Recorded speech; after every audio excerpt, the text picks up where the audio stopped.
How to add Athene Network to MetaMask. Are you guys facing issues to add Athene Network to MetaMask application?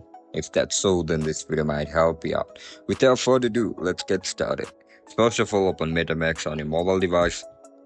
Once you open the app, now log in into your account with your registered email and password. If you don't know how to create an account on MetaMask, make sure to check out our guide on how to do it.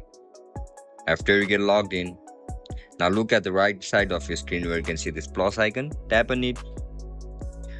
Now click on search bar and search for Athene Network. You are looking to add Athene Network, right? Just check the box and click next. Tap on import.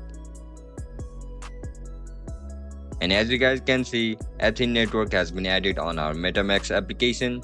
If you guys found this video helpful, don't forget to like, share and subscribe to our channel. And if you guys have any issues regarding MetaMask application, make sure to comment down below so that I can help you out easily. I'll catch you up in the next one. Bye bye.